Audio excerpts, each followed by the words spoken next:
saya Kesha Rizky Ramdhani dengan NIM A50125301778. Saya dari Fakultas Keguruan dan Ilmu Pendidikan, Program Studi Bimbingan dan Konseling kelas A. Baik teman-teman, di video kali ini saya akan membahas tentang dua teori penting di pendidikan. Yang pertama itu ada teori humanistik. Yang kedua ada teori konstruktivistik.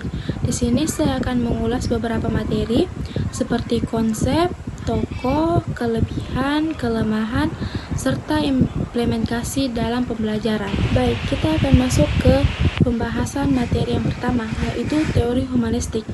Konsep teori humanistik menekankan pada perkembangan potensi diri, emosional, dan kebutuhan individu. Pada proses pembelajaran ini sangat berpusat kepada siswa sebagai manusia yang utuh. Siapa saja sih yang membahas tentang teori humanistik? Baik, tokohnya itu ada dua. Yang pertama itu Abraham Maslow, terus yang kedua itu ada Carl Rogers. Tiga kelebihan teori humanistik. Yang pertama itu mengembangkan kepribadian dan potensi diri siswa. Yang kedua, meningkatkan motivasi belajar. Yang ketiga, membuat pembelajaran lebih bermakna. Nah teman-teman, ternyata kelemahan teori humanistik juga ada tiga loh. Apa saja sih? Yang pertama itu sulit diterapkan di kelas besar.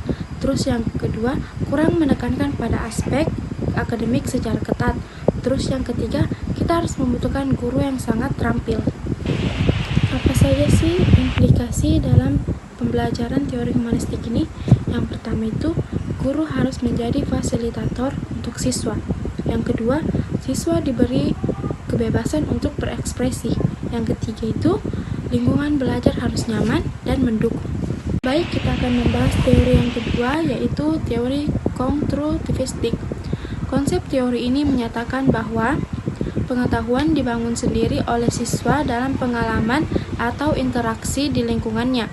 Terus tokohnya itu ada dua. Yang pertama Jean Piaget dan yang kedua ada Lev Vygotsky. Melanjutkan pada kelebihan teori ini. Yang pertama itu siswa diajarkan untuk berpikir secara kritis. Terus yang kedua, suasana kelas akan menjadi lebih aktif dan kreatif. Terus yang ketiga, pengetahuan sangat mudah dipahami karena dibangun oleh diri sendiri. Terus kelemahan teori ini itu ada tiga. Yang pertama itu membutuhkan waktu lebih lama. Terus yang kedua, tidak semua siswa dalam kelas itu bisa aktif.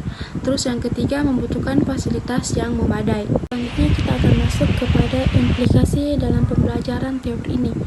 Yang pertama itu pembelajaran berbasis masalah. Yang kedua ada diskusi kelompok. Yang ketiga ada guru sebagai pembimbing, bukan sebagai pusat informasi. Saya akan menjelaskan secara singkat untuk perbedaan kedua teori tersebut. Yang pertama itu teori humanistik. Teori humanistik ini fokus pada pengembangan diri dan emosi. Sedangkan teori konstruktivistik itu fokus kepada membangun pengetahuan diri sendiri. Nah, jadi itu saja video pembahasan tentang teori humanistik dan teori konstruktivistik. Jadi, kedua teori ini sangat penting untuk membangun proses pembelajaran yang sangat efektif. Saya Kesha Rizky Ramdhani pamit undur diri. Maaf bila ada salah kata maupun ucapan. Saya akhiri, wabillahi taufiq wal hidayah. Wassalamualaikum warahmatullahi wabarakatuh. Dah.